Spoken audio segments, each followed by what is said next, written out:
Hello student, मैं सौरभ कोहली आपका स्वागत करता हूं अपने यूट्यूब चैनल में। आज हम चर्चा करने वाले हैं टीजीटी एसएसटी की सीरीज़ में ज्योग्राफी की। ज्योग्राफी के ये पहला पार्ट है जिसमें सोलर सिस्टम के बारे में बात की जाएगी। इससे पहले हम इकोनॉमिक्स और पॉलिटिकल साइंस पर अपनी सीरीज़ बना चुके हैं। टीजीटी एसएसटी की ये सीरीज़ काफ़ी लाभदायक है और आप इसे अच्छे से देख सकते हैं और एमसीक्यूज़ में अपनी चीज़ें जान सकते हैं कि आप कितने चीज़ें जानते हैं और कितनी नहीं। ये जो टीजीटी एसएसटी की सीरीज़ है वो DSSB, KVS, NVS, MPPCS, UPPCS और भी अदर स्टेट एग्ज़ाम्स के लिए काफ़ी उपयोगी है। और आप इस चैनल के साथ जुड़े रहें, इसे लाइक, शेयर एंड सब्सक्राइब करना बिल्कुल ना भूलें। तो चलिए शुरू करते हैं MCQs। अगर हम अंतरिक्ष की बात करें, अंतरिक्ष यानी कि यूनिवर्स किसे कहते हैं? आकाशीय पिंड को, ब्रह्मांड को, आकाशगंगा को या आकाश को? तो अंतरिक्ष जो है वो आकाश को कहते हैं। आकाशीय पिंड यानी कि सेलेस्टियल बॉडीज़ स्थिर नहीं रहती, ना चमकीली होती है, बिना प्रकाश के भी नहीं होती, वो गतिशील होती हैं। ध्यान रहे, सेलेस्टियल बॉडी गतिशील होती है। अगला प्रश्न है, कौन सा तत्व आकाशीय पिंड यानी कि सेलेस्टियल बॉडी की रचना में सहायक नहीं है? द्रव सहायक है, गैस सहायक है और ठोस सहायक है। राख सहायक नहीं है। आकाशीय पिंड यानी कि सेलेस्टियल बॉडीज़ के बारे में कौन सा कथन सही नहीं है? या बड़े और छोटे होते हैं, या गर्म और ठंडे होते हैं, या तेज़ गति वाले और धीमी गति वाले होते हैं, या निश्चित मार्ग पर नहीं घूमते? तो यही इसका सही उत्तर है, ये निश्चित मार्ग पर नहीं घूमते। आकाशीय पिंड के बारे में कौन सा कथन सही है? यह प्रकाशवान और प्रकाशहीन होते हैं, पृथ्वी के निकट छोटे और बड़े आकाशीय पिंड होते हैं, या निश्चित मार्ग पर नहीं घूमते, या गतिशील नहीं होते। तो इसका सही उत्तर है ए, ये प्रकाशवान और प्रकाशहीन होते हैं। किस शक्ति यानी कि फोर्स के कारण प्रत्येक पिंड अपने स्थान पर टिका हुआ है? गुरुत्वाकर्षण के कारण। अंतरिक्ष में सदैव अंधेरा रहता है क्योंकि प्रकाश नहीं रहता, ना बादल रहते, ना वह गैसें, अंधेरा रहता है मेन बात। अगर हम अंतरिक्ष के विस्तार की बात करें तो अंतरिक्ष का विस्तार अनंत है। आकाशीय पिंड के बारे में कौन सा कथन गलत है? या गतिशील होते हैं, या निश्चित मार्ग पर घूमते हैं, या गुरुत्वाकर्षण शक्ति के द्वारा शून्य में लटकते हैं, या गुरुत्वाकर्षण शक्ति द्वारा एक दूसरे की ओर खींचते हैं? तो यही सही है, आंसर डी। आकाश में तारों की दूरी को नापते हैं सूर्य स्थिरांक द्वारा। ध्यान रहे, तारों की दूरी नापने का सूर्य स्थिरांक द्वारा। प्रकाश किरण 1 सेकंड में दूरी पार करती है 3 लाख किलोमीटर। निम्नलिखित में से कौन सी संख्या 1 वर्ष में प्रकाश किरण को पार करने के लिए सही है? Option A. सूर्य के अतिरिक्त पृथ्वी के निकट कौन सा तारा है? सूर्य के अतिरिक्त पृथ्वी का निकट प्रॉक्सिमा सेंचुरी है। कौन सा तारा पृथ्वी से सबसे दूर है? रीगल तारा। कौन सा तारा इनमें से सबसे बड़ा है? प्रॉक्सिमा सेंचुरी, रीगल, एस्पेलिन, ओरेगो, बेटेल्यूज। तो आंसर डी। इनमें कौन सा तारा नहीं है ऑप्शन में? सूर्य, रीगल, बेटेल्यूज या अरुण। अरुण एक ग्रह है इसलिए तारा नहीं है। ग्रहों, प्लैनेटों यानी कि विषय में कौन सा कथन अधिक सही है? यह तारों के चतुर्दिक चक्कर लगाते हैं, यह प्रकाश युक्त होते हैं, यह गुरुत्वाकर्षण शक्ति से प्रभावित होते हैं, यह सौर परिवार के सदस्य होते हैं। तो ऑप्शन ए सही है। उपग्रहों के संबंध में कौन सा कथन सही है? यह अपने ग्रहों के चारों ओर घूमते हैं, यह अपनी धुरी पर घूमते हैं, यह सूर्य की परिक्रमा करते हैं। उपयुक्त में से कोई नहीं। तो ऑप्शन ए यानी कि यह अपने ग्रहों के चारों ओर घूमते हैं, ये सही है। नक्षत्र समूह कहते हैं तारों के समूह को। निहारिका यानी कि न्यूबले कहते हैं तारपुंज को। ध्यान रहे, निहारिका तारपुंज को, नक्षत्र समूह तारों के समूह को। निहारिका की आकृति होती है सर्पिल, सर्पिल जैसी। ध्यान रहे, निहारिका एक पिंड है प्रकाशमान। निहारिका की नाभि न्यूक्लियस होती है गैस युक्त। निहारिका की नाभि के चारों ओर परिक्रमा करने वाले गैस पिंड होते हैं। ध्यान रहे, निहारिका की नाभि के चारों ओर परिक्रमा करने वाले गैस पिंड होते हैं। निहारिका से फैलने और सिकुड़ने वाला भाग सेफिरी चर कहलाता है। निहारिका में प्रकाश की घटना बढ़ना संभव है संपदन से। इनमें कौन सी निहारिका नहीं है? निहारिका के नाम बताए गए: कैनिस, विनोट्स, ओरियन, लायरा, विटलग्यूस। विटलग्यूस यानी कि एक तारा है। इनमें कौन सी निहारिका है? Proxima Centauri, Rigel, Betelgeuse. ये तो तीनों तारों के नाम हैं। लायरा, लायरा एक निहारिका। सूर्य का मुकुट यानी कि कोरोना कहते हैं सूर्य के चारों ओर पट्टी को। आकाशगंगा यानी कि गैलेक्सी है तारों का विशाल पुंज। हमारा सौर मंडल कौन सी आकाशगंगा में स्थित है? ऐरावत पथ। ध्यान रहे, बहुत बार पूछा गया ये प्रश्न, सौर मंडल कौन सी आकाशगंगा में स्थित है? हमारा सौर मंडल ऐरावत पथ। कौन सी आकाशगंगा नहीं है? मार्केरियन 348, वृत्त मैंगेलिनिक मेघ, लघु मैंगेलिनिक मेघ या कैनिस विनोट्स। कैनिस विनोट्स।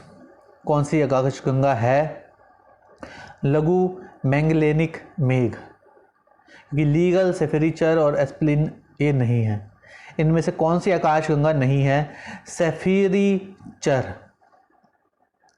इनमें से कौन सी आकाशगंगा है? फर्मेक्स सिस्टम, विटलग्यूस, रीगल, एस्प्लिन और एंगे। ये तारों के नाम है और वो आकाशगंगा है। तारामंडल यानी कि कॉन्स्टलेशन कहते हैं तारों के समूह की कुछ विशेष आकृतियों को। रश्मियों की संख्या है 10, 13, 11, 12। अंतरिक्ष का सबसे बड़ा तारामंडल यानी कि कॉन्स्टलेशन जिसका नाम है हाइड्रा। इनमें से कौन सा तारामंडल नहीं है? विप्रो, जेमिनी, सेंटोरस या रीगल। अब तक अंतरिक्ष में ज्ञात तारामंडलों की संख्या बताइए। 88। तारों में ऊष्मा और ऊर्जा होती है अग्निपुंज के कारण। आकाश में तारे टिमटिमाते हैं ऊष्मा एवं ऊर्जा के कारण।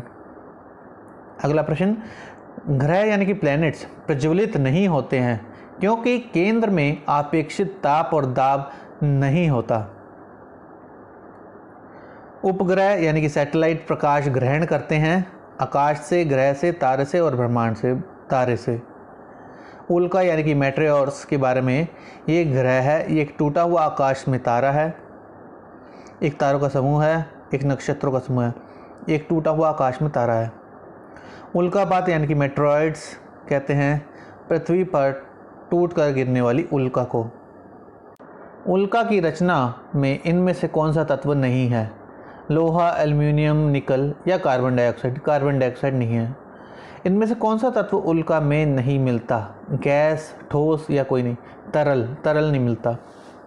पुच्छल तारे परिक्रमा करते हैं आकाश की, ग्रहों की, आकाशगंगा की या सौर मंडल की। पुच्छल तारे के मुख्यतः भाग होते हैं 3। सूर्य का संगठन किस पदार्थ का बना हुआ है? वाष्पीय। सूर्य का संगठन किस गैस का बना हुआ है? हाइड्रोजन और हीलियम।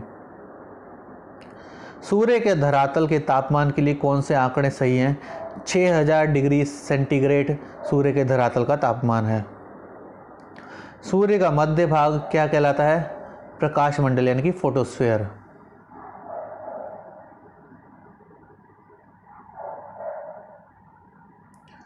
वर्णमंडल यानी कि क्रोमोस्फीयर किसे कहते हैं? सूर्य के मध्य भाग को, मध्य भाग के ऊपर के भाग को, मध्य भाग के नीचे हुए भाग को या किसी को नहीं? मध्य भाग के ऊपर के भाग को। गैसों की आंधी उठती है वर्णमंडल में। गैसों की आंधी उठती है सूर्य ग्रहण के समय। सूर्य से उठती हुई रक्त ज्वालाओं को कहते हैं सौर ज्वालाएं। सूर्य पर पाए जाने वाले धब्बे के मध्य भाग कहलाता है प्रच्छाया। सूर्य पर पाए जाने वाले धब्बे का चमकता हुआ किनारा कहलाता है उपछाया। परिज्वाला कहते हैं सूर्य में उठने वाली तप्त गैसों की आंधी को। सूर्य में धब्बों का पता किया था गैलीलियो ने। सौर मंडल में कितने ग्रह हैं? 8। एक को नहीं माना गया है लेकिन बाद में अब शायद मान लिया गया है। सौर मंडल का सबसे छोटा ग्रह कौन सा है? बुध। भोर का तारा यानी कि मॉर्निंग स्टार किस ग्रह को कहते हैं? शुक्र को। कौन सा ग्रह सबसे अधिक समय में सूर्य की परिक्रमा यानी कि रेवोल्यूशन करता है? वरुण। कौन सा ग्रह सबसे अधिक समय में अपनी धुरी पर घूमता है? बुध। सौर मंडल के सबसे पास कौन सा ग्रह है? बुध। कौन सा ऐसा ग्रह है जिसमें चंद्रमा की तरह कलाएं होती हैं? बुध। यूरोपवासी किस ग्रह की पूजा करते थे? शुक्र की। ऐसा कौन सा ग्रह है जिसका आकार व घनत्व पृथ्वी के बराबर है? शुक्र। ऐसा कौन सा ग्रह है जिसमें सल्फ्यूरिक एसिड के बादल मिलते हैं? शुक्र में। संध्या का तारा यानी कि इवनिंग स्टार भी शुक्र को ही कहते हैं। कौन सा तारा पश्चिम दिशा में चमकता है? शुक्र। कौन सा ग्रह पृथ्वी के सबसे पास है? शुक्र। कौन सा ग्रह लाल रंग का दिखाई देता है यानी कि मंगल? पृथ्वी के अतिरिक्त किस ग्रह पर ऋतु परिवर्तन की संभावना है? मंगल। पृथ्वी के अतिरिक्त किस ग्रह पर वायुमंडल की संभावना है? मंगल पर। सौर परिवार का सबसे बड़ा ग्रह कौन सा है? शनि। कौन सा ग्रह संध्या के समय उदय होकर पूरी रात दिखाई देता है? बृहस्पति। बृहस्पति ग्रह कौन से महीने पूरी रात दिखाई देता है? 13वें महीने। सबसे अधिक उपग्रह किस ग्रह के हैं? बृहस्पति। बृहस्पति ग्रह पर लाल धब्बे किस संकेत के सूचक हैं? अशांत बादल। मंगल ग्रह पर लाल रंग किस संकेत का सूचक है? बंजर भूमि। किस ग्रह के चारों ओर वलय है? शनि।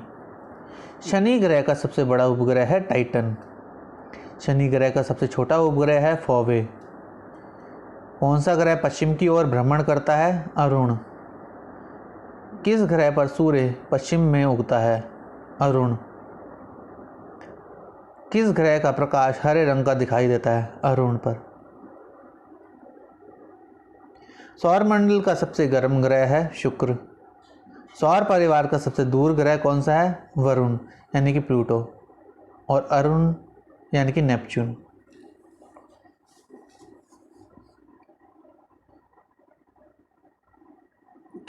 शनि के पृथ्वी के अतिरिक्त किस ग्रह पर मानव उपस्थिति की संभावना है? मंगल। एक छोटा आकाशीय पिंड जो मुख्य ग्रह के चारों ओर परिक्रमण रेवोल्यूशन करता है? उपग्रह। वह आकाशीय पिंड बताइए जो अपने परिभ्रमण एवं परिक्रमण के समान समय लेता है? चंद्रमा। उस ग्रह का नाम बताइए जो आकार में पृथ्वी के लगभग बराबर है? शुक्र। क्षुद्र ग्रह निम्नलिखित में से किसके बीच पाए जाते हैं? मंगल और बृहस्पति। आंतरिक ग्रह कौन से हैं? मंगल एवं बुध। बताइए भारी ग्रह कौन से हैं? बृहस्पति। तो इस तरह हमारे 100 क्वेश्चन का पार्ट 1 ख़त्म होता है सोलर सीरीज़ के ऊपर। और ये ज्योग्राफी का पार्ट था TGT SST में। इससे पहले हम आपको बता चुके हैं कि इकोनॉमिक्स और पॉलिटिकल साइंस पर वीडियो बना चुके हैं। आप इससे जुड़े रहिए, ये सुपर सीरीज़ है। आप आसानी से MCQs के माध्यम से TGT का पेपर सॉल्व कर सकते हैं, उसमें सफलता पा सकते हैं। इस चैनल को लाइक, शेयर एंड सब्सक्राइब करना बिल्कुल ना भूलें। धन्यवाद।